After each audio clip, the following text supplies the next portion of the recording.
Okay जी, good evening. किसी को कुछ पूछना है?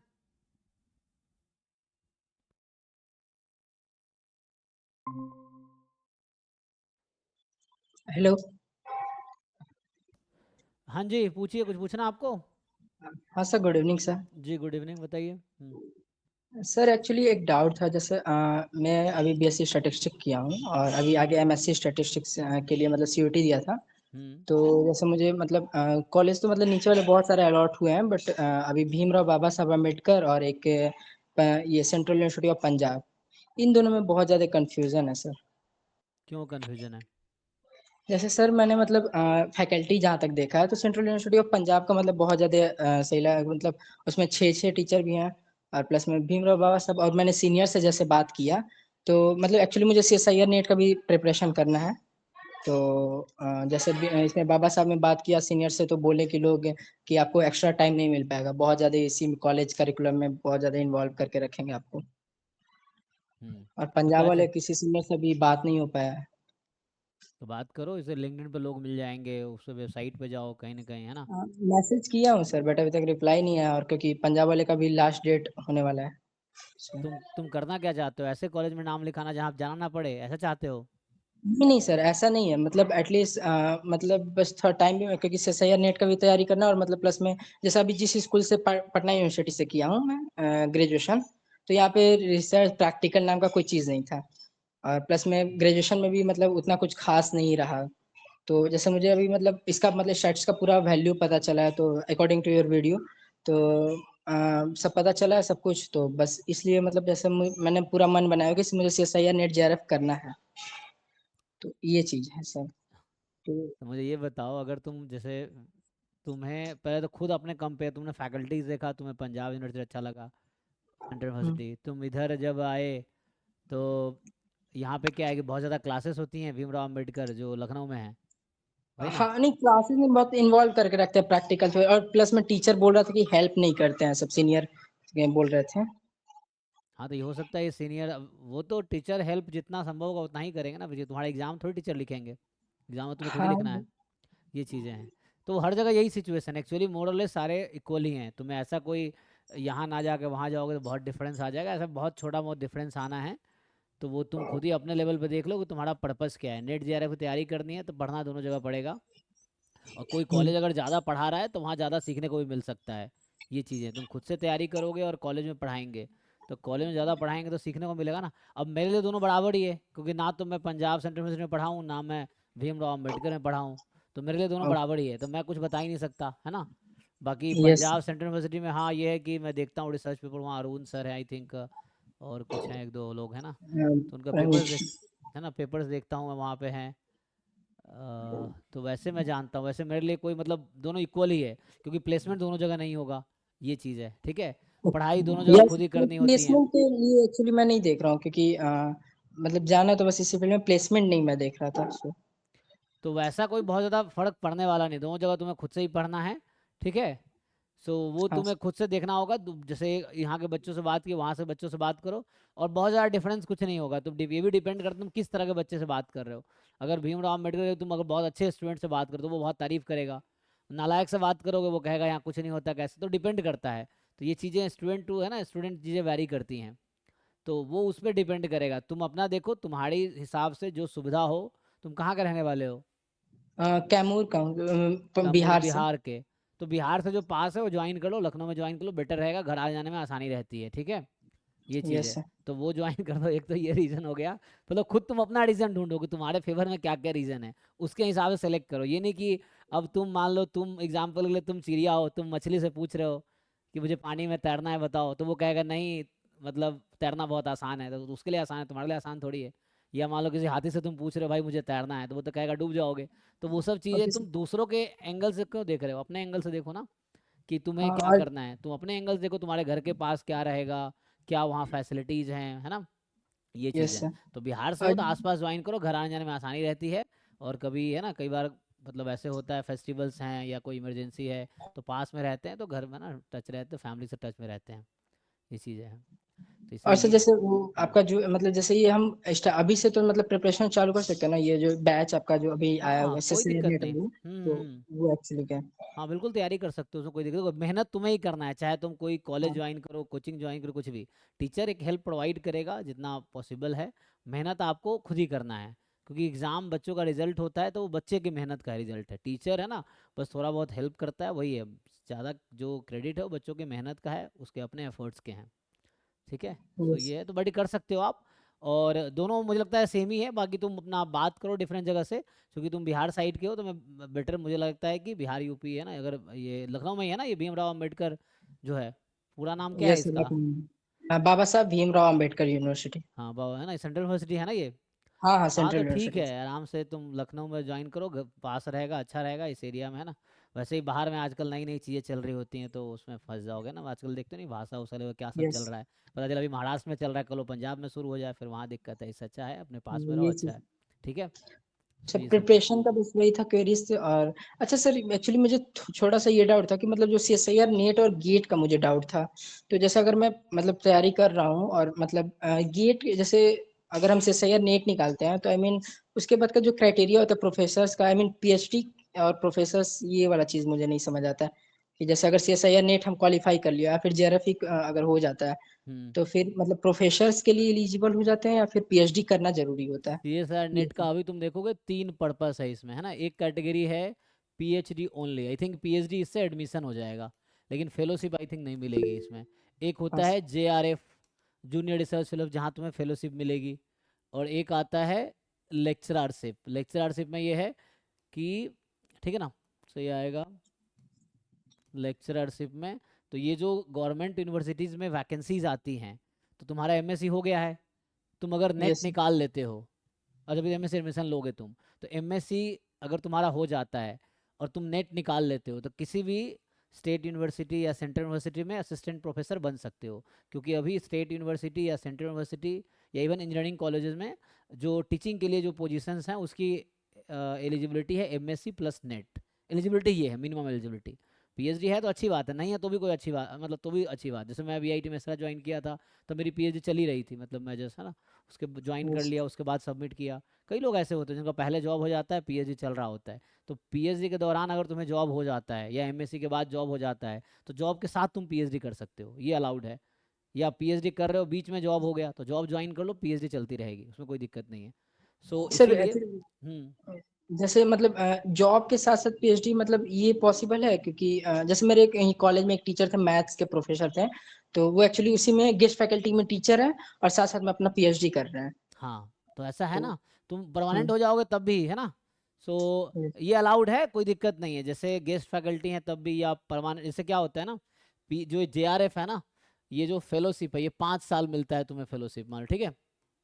तो अगर तुम बीच में जॉब कर ले से, इसमें क्या होता है कि आपको 37,000 पर मंथ मिलेगा अगर 2 साल तक, और अगले 3 साल मिलेगा 42,000 पर मंथ। ये फेलोशिप मिलती है जेआरएफ क्वालिफाई करोगे, और जेआरएफ के बेस पे अगर किसी आईआईटी में या किसी सेंट्रल यूनिवर्सिटी में कहीं भी एडमिशन लोगे पीएचडी में, चाहे किसी भी इंडिया के इंस्टीट्यूट में, तो ये फेलोशिप तुम्हें मिलेगी 2 साल तक ये, और अगले 3 साल तुम्हें ये फेलोशिप मिलेगी, ठीक है।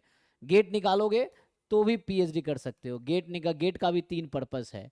गेट का एक पर्पस है पीएचडी एडमिशन, ठीक है, एडमिशन, दूसरा है एमटेक एडमिशन, और तीसरा है पीएसयू में जॉब।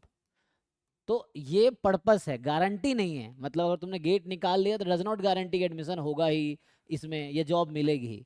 मतलब ये एक एलिजिबिलिटी है ना। तो उसकी गारंटी yes, जैसे यहाँ भी, तो वो तो डिपेंड, जैसे मान लो नेट निकाल लिया तुमने, तो डज नॉट गारंटी कि तुम्हारा पीएचडी में एडमिशन होगा ही, उसके लिए फर्दर प्रोसेस है, लेकिन तुम उसके लिए एलिजिबल हो जाते हो। ये है, जैसे मान लो तुमने एलएस निकाल लिया, लेक्चरशिप तुम्हारा क्वालिफाई हुआ, तो डजंट मीन कि जॉब मिल ही जाएगा। उसके लिए तुम्हें एफर्ट्स करने पड़ेंगे, उसका फर्दर प्रोसेस है, इंटरव्यू देना पड़ेगा, इंटरव्यू क्लियर करोगे तब जाके तुम्हारी जॉब मिलेगी, लेकिन तुम एलिजिबल हो जाओगे अप्लाई करने के लिए, ये चीज़ें। तो इसका भी है, तुम अगर पीएचडी में से ये भी, लेकिन आजकल सेंट्रल यूनिवर्सिटी भी शुरू किया है, तो गेट के थ्रू सेंट्रल यूनिवर्सिटी में भी अभी एडमिशन शुरू हुआ है। लास्ट टाइम डीयू में आया था, इस बार डीयू बीएचयू में भी आया है। बाकी सेंट्रल यूनिवर्सिटी भी अब गेट एक्सेप्ट कर रही है, लेकिन गेट के थ्रू सेंट्रल यूनिवर्सिटी में ज़्यादा फेलोशिप नहीं मिले, उनका एक इंस्टीट्यूट फेलोशिप जो इंस्टीट्यूट डिसाइड करती है। जैसे कुछ सेंट्रल यूनिवर्सिटी में 8,000 मिलेगा पीएचडी के दौरान पर मंथ, किसी में 12,000, किसी में 15,000, किसी में 20,000, वो इंस्टीट्यूट डिसाइड करती है गेट के थ्रू। सेंट्रल यूनिवर्सिटी की बात कर रहा हूँ। आईआईटीज़ में नेट या गेट को किसी के थ्रू भी एडमिशन लोगे तो पीएचडी में सेम फेलोशिप रहती है आईआईटीज़ में, आईआईटी एनआईटीज़ में, तो किसी के थ्रू एडमिशन ले सकते हो तुम। सो ये पर्पस है। अभी पूछो, कुछ कन्फ्यूजन है तो क्या कहना चाह रहे हो तुम?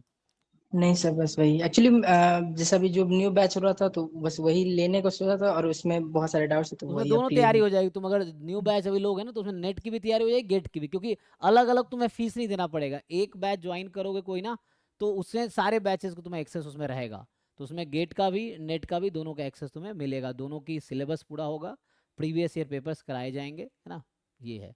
बाकी साथ ये में जैम तो तुमने किया ही होगा, लेकिन तब भी वो तो थोड़ा, क्योंकि बेसिक है वो, जैम तो एक बेसिक चीज़ें हैं। जैम से ना इसका लेवल एमएससी है, इसका लेवल एमएससी है, तो ये थोड़ा ज़्यादा डिफिकल्ट एग्जाम, जैसे मैं हर बार बोलता हूँ ना कि जो जैम का सिलेबस है वो सबसेट है गेट के सिलेबस का, वो सबसेट है नेट के सिलेबस का। नेट का सिलेबस सबसे वास्ट है और डिफिकल्ट है, बाकी ये सब इस तरह से है, तो तुम उसके yes। हिसाब से कर सकते हो। तो सर अभी यूजीसी का एक और मतलब नोटिस आया था, जैसे कि मतलब स्टैट्स का पेपर अलग करने को बोल रहे थे। आई मीन ऐसा कुछ तो उन लोगों एक्चुअली ने सी रखा एस आर नेट में क्या है ना, दो पेपर है। जैसे कुछ लोग ना, जैसे सी एस आर नेट एक है मैथमेटिकल साइंस, तो मैं जो बात कर रहा हूँ मैथमेटिकल साइंस की बात कर रहा हूँ, मैथमेटिकल साइंस पेपर का नाम है। तो जो स्टैटिस्टिक्स बैकग्राउंड के बच्चे हैं वो यही एग्जाम देंगे, मैं इसकी तैयारी कराता हूँ। जो स्टैट्स के बच्चे हैं या मैथ के बच्चे या ऑपरेशन रिसर्च के बच्चे हैं, उन सबको यही एग्जाम देना पड़ेगा, या कंप्यूटर साइंस वालों को भी शायद, है ना, मे बी उनका अलग होता होगा, आई डोंट नो, शायद C S R computer science अलग है। So math, stats, operation research, इन तीनों को यही एग्जाम क्वालिफाई करना पड़ेगा लेक्चरशिप के लिए। कुछ लोग ये भी देते हैं जो पॉपुलेशन स्टडी, ये सी एस आर नेट कर, सी एस आई आर कराती है ये एग्जाम। एक यूजीसी कराती है पॉपुलेशन स्टडीज में, है ना, यूजीसी आर्ट्स के पेपर कराती है, तो यूजीसी नेट होता है। यह C S R net mathematical science में, एक है यूजीसी नेट, और ये पॉपुलेशन स्टडीज में। तो कुछ जगह इसको भी वैलिडिटी मिलती है, लेकिन ज़्यादातर जगह, जैसे पीएचडी के लिए जो सेंट्रल यूनिवर्सिटीज़ हैं, पीएचडी में एडमिशन लेना है, तुम अगर ये एग्ज़ाम भी क्वालिफाई कर लेते हो तो स्टैट से कुछ बच्चे इसको आसान समझते हैं, ये इजीली क्वालिफाई कर लेते हैं। तो अगर ये क्वालिफाई हो जाता है तो कुछ जगह पीएचडी के लिए एलिजिबिलिटी है। लेकिन जॉब में जनरली यही माना जाता है कि जॉब तुम्हें लेक्चरशिप करना है तो यही मांगेंगे तुमसे कि नेट निकलना होना चाहिए मैथमेटिकल साइंस में, क्योंकि स्टैटिस्टिक्स और साइंस सर सब्जेक्ट जैसे है। उसमें मैथमेटिकल साइंस में जैसे यूनिट 1 और यूनिट 4, तो सर बेसिकली एक ये छोटा सा क्वेश्चन ये भी था कि मतलब जेआरएफ जो होता है तो उसको अगर निकालने के लिए तो आई मीन चारों पढ़ना पड़ेगा, या फिर उसमें भी जैसे दो से काम हो जाता है यूनिट। अरे नहीं भाई, ये जैसे देखो, अभी तुम जैम का एग्जाम दिए थे ना, तो हाँ जैसे उसमें। अब आईआईटी में एडमिशन के लिए अच्छा रैंक चाहिए, एनआईटी में यस सर। एडमिशन के लिए थोड़ा कम रैंक चाहिए, तो वैसे ही है जेआरएफ और लेक्चरशिप में। मतलब एग्जाम से, अरे तुम्हें एग्जाम का शायद पैटर्न नहीं पता है, और वीडियोस देखोगे थोड़ा ना समझ आएगा, मेरे कई सारे वीडियोस हैं। तो नेट का जो तुम पेपर अगर समझोगे ना, तो नेट के एग्जाम में टोटल 120 क्वेश्चन आते हैं। मैं ऐसे बता देता हूँ, देखो, क्वेश्चन 1 से लेके क्वेश्चन 20 जो होता है ना, ये पार्ट ए होता है। क्वेश्चन नंबर 21 से क्वेश्चन नंबर 21 से 40 तक जो होगा वो पार्ट बी होगा। ये कितने हो गए, 40 नहीं 60, है ना। सो 60 तक पेपर में, और क्वेश्चन नंबर 61 से क्वेश्चन 120 तक पार्ट सी होगा। तो इसमें कितने क्वेश्चन होगा total, number of 20 number of इसमें क्वेश्चंस ये। कितने हैं, यहाँ 20 हैं पार्ट ए में, यस। यहाँ कितने हैं 40 हैं, और यहाँ कितने हैं 60 हैं। अब जो है समझो, तो ये पार्ट ए की जो बात कर रहा हूँ ये है एप्टीट्यूड। एप्टीट्यूड जो गेट में भी आता है, गेट में भी एप्टीट्यूड आता है 15 नंबर का। नेट में 20 क्वेश्चन आते हैं और ईच क्वेश्चन 2 मार्क्स के हैं। यहाँ 40 हैं, ईच क्वेश्चन 3 मार्क्स के हैं। यहाँ 60 है और ईच क्वेश्चन जो है ना 60 है। एक कोई प्रीवियस ईयर पेपर उठा लेना, वहाँ सब दिख जाएगा। जैसे पीवाईक्यू डाउनलोड कर लो गूगल से किसी भी साल का, फुल ईयर वाइज पीवाईक्यू समझ आ जाएगा। तो इसको भी देख लो, एक क्वेश्चन इसमें 4.75 मार्क्स का है। तो ये वाला होता है MCQ, मतलब एक ही ऑप्शन करेक्ट होगा। ये वाला होता है MSQ, और ये MCQ ही होता है, सिंगल ऑप्शन करेक्ट होगा। ठीक है, अब इसमें क्या है, नंबर ऑफ क्वेश्चन है 20, 40, 60, लेकिन तुम्हें अटेम्प्ट कितने करने हैं, टू बी अटेम्प्ट, इसमें तुम्हें 15 क्वेश्चन ही करने हैं। मतलब 20 में से कोई भी 15 करने हैं तुम्हें, यहाँ 40 में से कोई भी 25 करने हैं, और यहाँ 60 में से कोई भी 20 करने हैं। ठीक है, सो ओके सर। ये वाला पैटर्न है इसका। अब बात तुम यूनिट की कर रहे थे, ये तो हो गया एग्जाम पैटर्न, ये CSIR नेट का पैटर्न है, मैथमेटिकल साइंस का मैं बता रहा हूँ, ये पैटर्न है। तो तुम्हें 1 to 20 में कोई भी 15 करने हैं, 21 to 60 में कोई भी 25 करने हैं, 60 to 120 में 61 से कोई भी 20 करने हैं। अब इसमें होगा क्या, तो ये पार्ट बी और सी जो है ना, ए में कहा मैंने, ए में क्या आता है, एप्टीट्यूड आता है। तो ये एप्टीट्यूड क्या होता है, तुमने देखा होगा, जो रीजनिंग मैथ्स बेसिक मैथ्स उससे होगा रिलेटेड है 19 ना। 11 सो मैथ्स रीजनिंग टाइप का जो आसान है, तुम नेट के प्रीवियस ईयर के एप्टीट्यूड ही प्रैक्टिस कर लोगे तो वही एनफ है। दूसरा यस है सर। पार्ट बी और सी का सिलेबस क्या है। सो पार्ट बी और सी का सिलेबस 4 पार्ट में डिवाइडेड है, जिसका सिलेबस तुम देखोगे unit 1, unit unit 2, 2। Unit 3, unit 4। तो मैं अलग अलग समझाता हूँ तुम्हें ना, पार्ट बी का अलग, पार्ट सी का अलग। तो ये मान लो भी पार्ट बी की बात करते हैं। सो पार्ट बी का सिलेबस जो है ना 4 पार्ट में, यूनिट 1, यूनिट 2, यूनिट 3, यूनिट 4। ऐसे ही पार्ट सी में भी सिलेबस 4 पार्ट में है, ठीक है, यूनिट 1, यूनिट 2, यूनिट 3, यूनिट 4। अब इसमें यूनिट 1 के आते हैं टोटल 8 क्वेश्चन। 8 आते हैं जी, नहीं पहला 12 है ना, 12, 8, 8, 12 कितने हो गए, ऐड कर लो।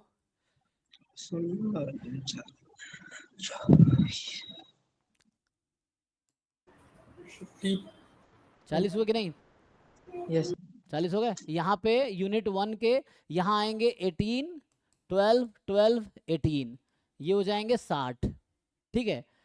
अब मतलब इस तरह से डिवाइड होगा तुम्हारा। पार्ट बी में टोटल 40 क्वेश्चन होंगे, यूनिट 1 के 12 होंगे, यूनिट 2 के 8 होंगे, यूनिट 3 के 8 होंगे, यूनिट 4 के आपके पास 12 होंगे, टोटल 40 हैं। इनमें से अटेम्प्ट आपको कोई 25 करने हैं, टोटल 60 है, इनमें अटेम्प्ट आपको कोई 20 करने हैं, ठीक है। तो यूनिट 1 और 4 के देखोगे तो 24 क्वेश्चन आते हैं एग्जैक्टली, लेकिन 25 तुम्हें अटेम्प्ट करो, 24 ही अटेम्प्ट करो तो भी कोई दिक्कत नहीं आए। एक इधर उधर ट्राई कर सकते हो, यहाँ नेगेटिव मार्किंग इसमें है ना, पार्ट बी में नेगेटिव मार्किंग है, तो इसको ध्यान रखना पड़ेगा, है ना। यहाँ भी नेगेटिव मार्किंग है और यहाँ भी, तो MCQ में विथ नेगेटिव मार्किंग है ये। तो जो MCQ वाला जो पार्ट है आपका, this is with negative marking. So ये वाला पार्ट नेगेटिव मार्किंग है इसमें। सर एमसीक्यू नेगेटिव में होता है, एमएसक्यू होता है ना। नहीं, MSQ without negative marking, jam में भी MSQ विदाउट नेगेटिव मार्किंग रहता है ना। सो इसमें नेगेटिव मार्किंग नहीं है, ठीक है। कितना नेगेटिव मार्किंग है जी नेट वाला बताओ लोग, 1/3 या 1/4, जो नेट के बच्चे हैं कितना कटता है एक गलत होने पे, कोई बताओ, देखना पड़ेगा मुझे, याद नहीं है, एनीवे हाँ 1/4, मतलब 1 मार्क्स का तो 1/4 ना। तो मतलब कहने का मतलब जैसे एक क्वेश्चन यहाँ 2 मार्क्स का है, तो एक गलत हुआ तो कितना कटेगा एक क्वेश्चन में, यहाँ 3 मार्क्स का है ना, यहाँ 2 मार्क्स का है, मतलब 1/4 टाइम्स मार्क्स या 1/4 मार्क्स कटेगा एक क्वेश्चन में, 1/4 टाइम्स टाइम्स ना। तो मतलब यहाँ एक क्वेश्चन गलत होगा इस वाले में, ए सेक्शन में, तो आपके कटेंगे 0.5, है ना। और यहाँ एक अगर क्वेश्चन गलत होंगे, 3 मार्क्स का है ना क्वेश्चन, तो 3 मार्क्स का है तो कितने कटेंगे, 3/4, 0.75 कटेंगे ना, ठीक है। तो ये हो गया। अब होगा क्या, यूनिट 1 में क्या क्या सब्जेक्ट है ये बताओ, यूनिट 1 में सब्जेक्ट क्या क्या है। तो इसमें है लीनियर अलजेब्रा, है ना, linear algebra and real analysis, मतलब कैलकुलस का भी है इसी में। रियल एनालिसिस में calculus is a application of real analysis, real analysis theoretical part हो गया। तो ये है। यूनिट 2 में क्या है, मैं ब्रॉड बता रहा हूँ। यूनिट 2 में आई थिंक ग्रुप थ्योरी, जो कि मैथ्स वालों के लिए है, मतलब तुम भी अटेम्प्ट कर सकते हो, इसमें कोई रेस्ट्रिक्शन नहीं है कि ये सब्जेक्ट वाले यही अटेम्प्ट करेंगे, ऐसा कोई रेस्ट्रिक्शन नहीं है। कोई बच्चा कोई भी क्वेश्चन कर सकता है, मैंने कहा 40 में से कोई भी 25 कर सकते हो, 60 में कोई भी 20 कर सकते हो, तुम्हारे ऊपर है। किसी भी यूनिट का तुम ट्राई कर सकते हो तुम्हारे स्ट्रेंथ के हिसाब से, प्रिपरेशन के हिसाब से। तो इसमें आता है group theory and complex analysis. यहाँ जो यूनिट 3 है ये ordinary differential equation, partial differential equation, integral equation, और भी एक दो आता है ना, कोएफिशिएंट ऑफ वेरिएशन समथिंग, है ना। यूनिट 4 में जो है स्टैटिस्टिक्स है and operation research. Operation research वही लीनियर प्रोग्रामिंग प्रॉब्लम हो गया, उस टाइप के एक क्वेश्चन आते हैं जनरली इसके। सो ये एक्चुअली पार्ट है। तो अभी तो जैसे हम बैच स्टार्ट कर रहे हैं, तो अभी जैसे हमने, है ना, प्रॉमिस बच्चों से किया है, लास्ट टाइम भी कराए हैं, तो यूनिट 1 और 4 कराते, लेकिन इस बार प्लान कर रहा हूँ मैं यूनिट 2, 3 भी करवाएंगे जिनको करना होगा, ठीक है।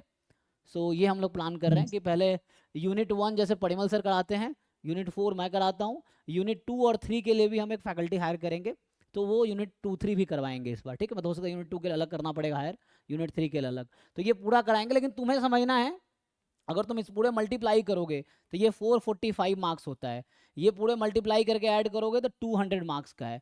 सो मतलब ये है कि CSIR नेट का जो पेपर है 445 मार्क्स का है, उनमें से आपको सिर्फ 200 मार्क्स के क्वेश्चन अटेम्प्ट करने हैं। तो पूरी तैयारी करने का कोई मतलब है नहीं। तुम भाई 450 मार्क्स की तैयारी क्यों करोगे जब तुम्हें 200 मार्क्स के अटेम्प्ट करने हैं? समझ आया कि नहीं? तो हमें कोई जरूरत नहीं है सारे, जब पेपर में 450 मार्क्स के क्वेश्चन है, 120 क्वेश्चन है, उसका कंट्रीब्यूशन 445 एग्जैक्ट बोले तो 120 क्वेश्चन है 445 मार्क्स के हैं, हमें 60 क्वेश्चन अटेम्प्ट करने हैं 200 मार्क्स के। तो तुम 60 क्वेश्चन की तैयारी करो ना, कि ऐसे करो कि टोटल 60 क्वेश्चन अटेम्प्ट करें हम, ये है 60 क्वेश्चन की तैयारी करो, 200 मार्क्स की तैयारी करो, 200 में तुम 200 अटेम्प्ट करके लाओ जितना ला सकते हो। कट ऑफ क्या जाता है इसका?